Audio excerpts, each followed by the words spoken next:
समझौता नहीं, पहल चाहिए।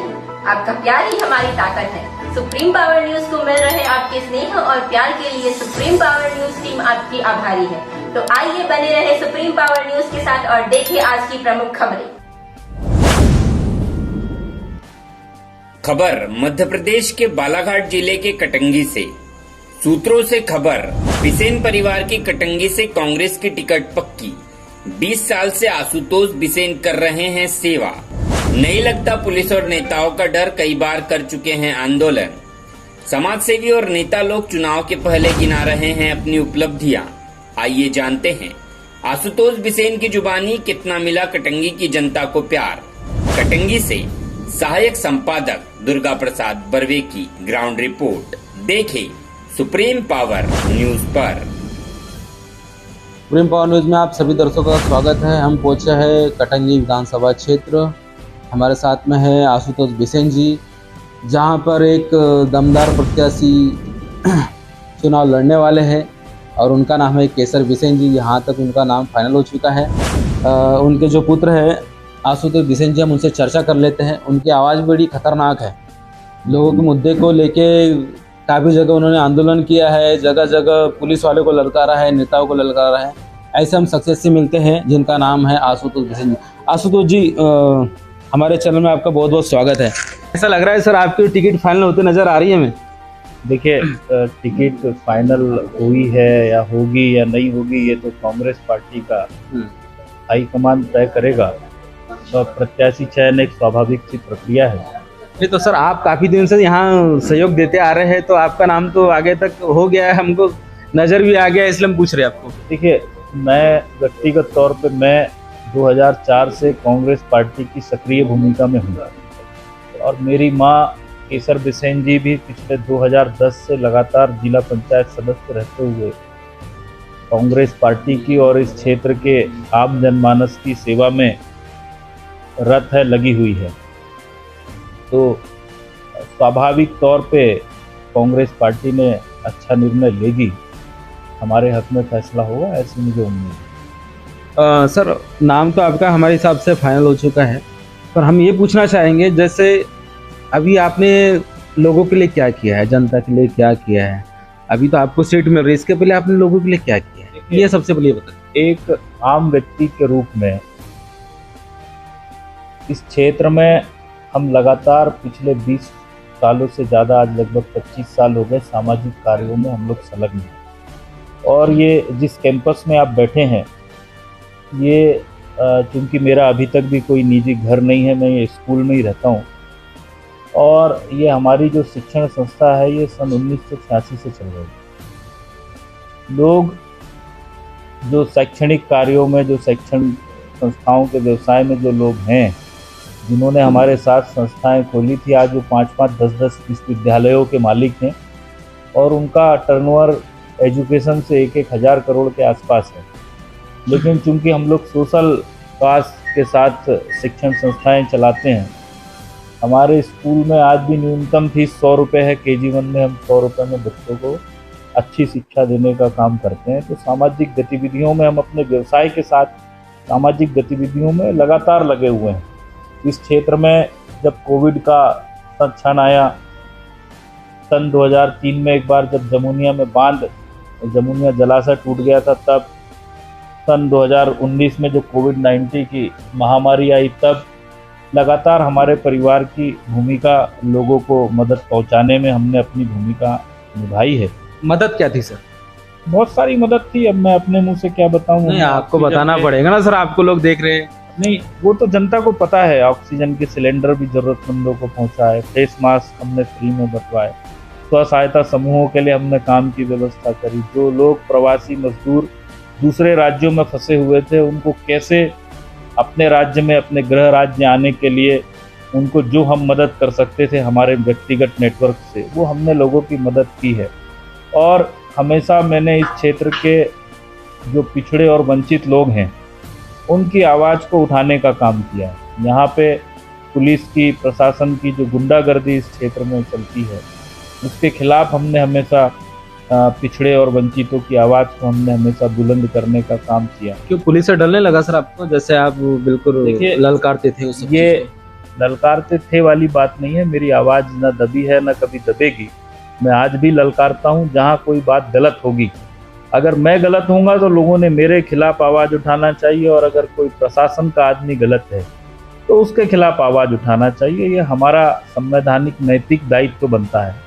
एडमिनिस्ट्रेशन में जो लोग पब्लिक सर्विस में होते हैं, लोक सेवा में होते हैं, मतलब ही है लोक सेवा, मतलब लोगों के टैक्स के पैसे से उनको तनख्वाह मिलती है। तो मतलब लोकतंत्र में जो लोग पब्लिक सर्विस में है, लोक सेवा में है, वो लोग हमारे सेवक हैं। तो और हम लोग मालिक हैं, हमारे चुकाए पैसे से आम जनता इस देश की मालिक है, और आम जनता के पैसे से उनको तनख्वाह मिलती है। तनख्वाह मिलती है संविधान का पालन करने के लिए, लोगों को कानून का पालन कराने के लिए। लेकिन हमने देखा है कि बालाघाट जिले की पुलिस जो है अक्सर यहाँ के रेत माफिया और शराब माफियाओं के से अतिरिक्त तनख्वाह लेती है, और उनके आगे पीछे धूम हिलाने का काम ये लोग करते हैं, और हमारे पीड़ितों पे, वंचितों पे, पिछड़ों पे, दलितों पे अत्याचार करते हैं। तो उसके खिलाफ एक जवाबदार नागरिक के रूप में आवाज़ उठाना हमारा दायित्व है। मैंने देखा है सर कि आप दलित पीड़ितों के लिए काफ़ी ज़्यादा आवाज़ उठाते हैं, जिसमें लड़की हो। मैं तो एक आपका इंटरव्यू भी देखा था बीच में। आपको क्या लगता है सर कि आपकी जो कटंगी क्षेत्र की जो अधिकारी लोग हैं, कुछ कर्मचारी लोग हैं, भ्रष्टाचार नहीं करते? देखिए, भ्रष्टाचार करते होंगे तभी तो हमको आंदोलन करना पड़ता है। खास तौर से मैं तो आपको कहना चाहता हूँ कि कटंगी में अभी जो कानून व्यवस्था है वो बुरे तरीके से चरमराई हुई है। लोगों के ऊपर झूठे केस बनाना, खास तौर से शराब के जितने केस कटंगी थाने में रजिस्टर्ड होते हैं, 99% केस झूठे होते हैं। एक आदिवासी परिवार को अपने परिवार में 5 लीटर कच्ची शराब रखने का अधिकार मध्य प्रदेश का कानून देता है। आबकारी एक्ट में प्रोविज़न है, अगर किसी आदिवासी परिवार में कोई सार्वजनिक कार्यक्रम होता है, सामाजिक कार्यक्रम होता है, तो वो अपने यहाँ 20 लीटर कच्ची शराब, महुए की शराब रख सकता है, क्योंकि उनके जो धार्मिक रीति रिवाज है उसमें उनकी ज़रूरत पड़ती है। परंतु अक्सर पुलिस के लोग किसी के यहाँ 1 लीटर शराब पकड़ते हैं तो 6 लीटर का केस बनाते हैं, और किसी के यहाँ शादी ब्याह के लिए कोई 17-18 लीटर अगर शराब पकड़ा जाती है तो उसके ऊपर 50-60 लीटर का केस बना के 34(2) का झूठा मामला बनाते हैं। तो आधे केस जो शराब के हैं हमारे क्षेत्र के लोगों के ऊपर, आधे से ज़्यादा केस झूठे हैं, उसके खिलाफ आवाज़ उठाना चाहिए। मतलब आपको बहुत ज़्यादा तकलीफ हो जाती है सब चीज़ों से लेकर? बिल्कुल, क्यों नहीं होना चाहिए तकलीफ। अभी पिछले कुछ दिन पहले टेकाड़ी भाव में एक आदिवासी समाज का युवा, उसकी अंगुली कट गई कुल्हाड़ी से, और बांदा कंपनी की शिकायत पर उस युवा के ऊपर केस रजिस्टर्ड हो गया। मेरे पास आया था, मैंने एसडीओपी को फ़ोन लगाया कि मैडम इनका भी एफआईआर लो आप। उन्होंने मुझे बताया कि बांदा कंपनी के लोगों को इन्होंने खूब मारा है। भाई मारा होगा, उनको कोई अधिकार है क्या किसी के घर में घुस के दारू पकड़ने का? अगर अब गैर कानूनी रूप से उनके घरों में लोग घुसे होंगे तो उनको मारा होगा। परंतु अगर उनको मारा है, उनके ऊपर चोट लगी है, उनके शिकायत पे एफआईआर दर्ज हुई है, तो जिस आदमी की अंगुली कटी उसके शिकायत पे भी रजिस्टर्ड होना चाहिए। भाई ऐसा थोड़ी है कि कोई शराब माफिया का गुर्गा कोई अपराध करता है तो वो अपराध नहीं है, और कोई हमारा आदिवासी गरीब वंचित दलित आदमी के हाथ से कोई गलती हो जाए तो उसके लिए कानून के सारे प्रावधान हैं। ऐसा दो तरफा कानून तो इस देश में नहीं चलेगा। यहाँ पे खदान को लेके यहाँ पे कुछ मैगजीन भी निकलता है, ये सब बाहर भी जाता है, महाराष्ट्र में जाता है, तो उस वक्त पुलिस तहसीलदार की कहीं सेटिंग होती है, ऐसा हमें सुनने मिला था। आपको क्या लगता है, आप उनके बीच में गए या नहीं गए, या आपके कान तक बात आई नहीं? मैं आपसे बता रहा हूँ, जितने भी अवैध उत्खनन कटंगी क्षेत्र में हो रहे हैं उसका हर मंथली पैसा एसडीओपी लेती है, टीआई लेता है। मैं तो नाम लेके बोल रहा हूँ, उनमें दम है तो मेरे ऊपर केस लगा दे दफा 500 का मानहानि का। क्या बात है सर। गन्ना नदी वाला जो मामला है, मैंने समझ लो जहाँ से नदी निकल रही है और बीच रोड में, देखो नदी तो निकलती कहीं और से है, पर नियमों को ताक पे रख के, मैंने आपको पहले भी बताया ये भारतीय जनता पार्टी का शासन है, नियमों को ताक पे रख के उस समय के तत्कालीन कलेक्टर ने उसकी अनुशंसा करा।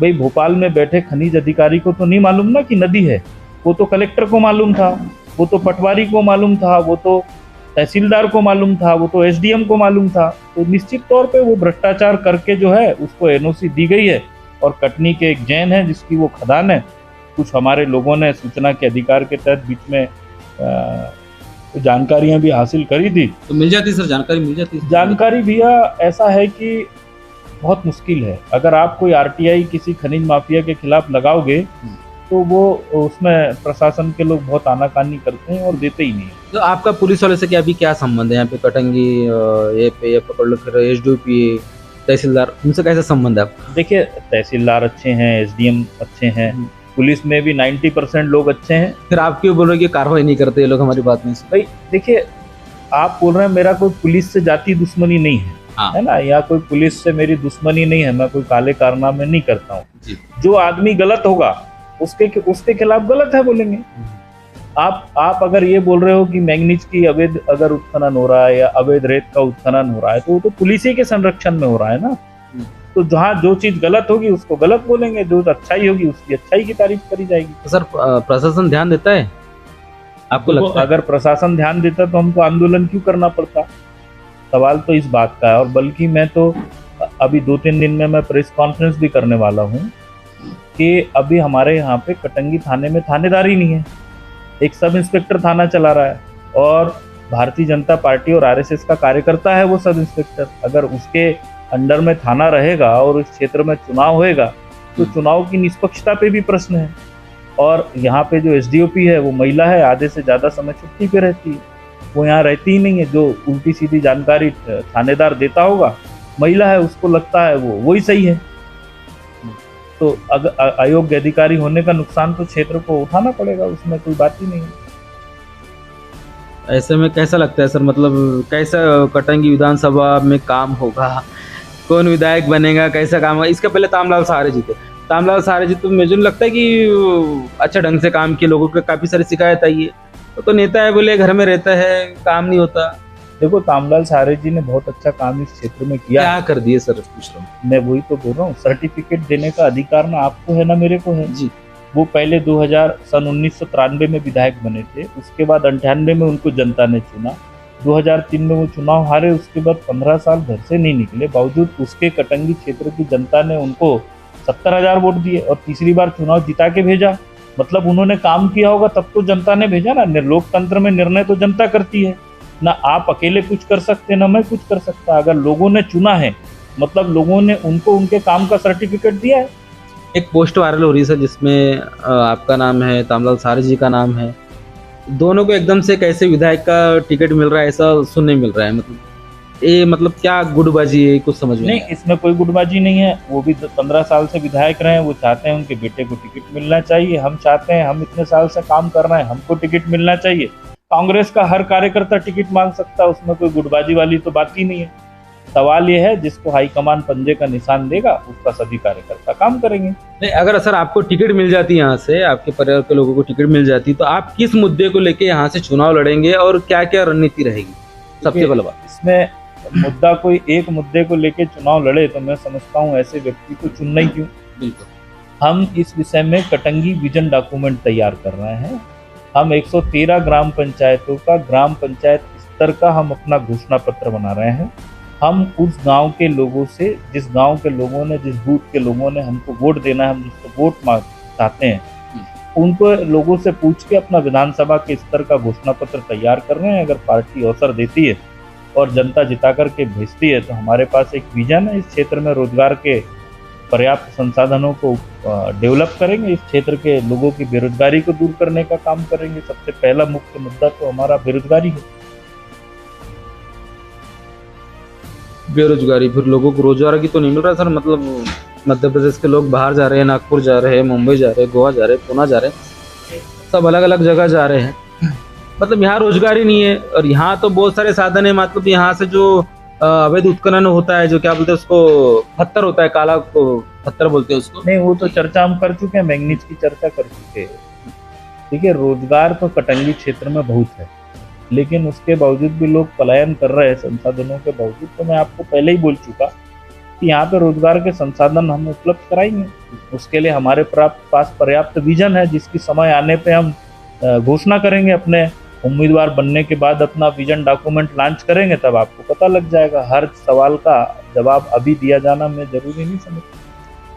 तो ये हमारे साथ में थे आशुतोष बिसेन जी, जो कटंगी से थे, जिन्होंने अपनी बात रखी और तेज तर्रार नेता है और आने वाले समय में बहुत अच्छा कार्य करने की उन्होंने बात की। 70,000 कैमरामैन राहुल लीलर के साथ सुप्रीम पावर न्यूज़ के लिए दुर्गा प्रसाद बर्वे, कटंगी।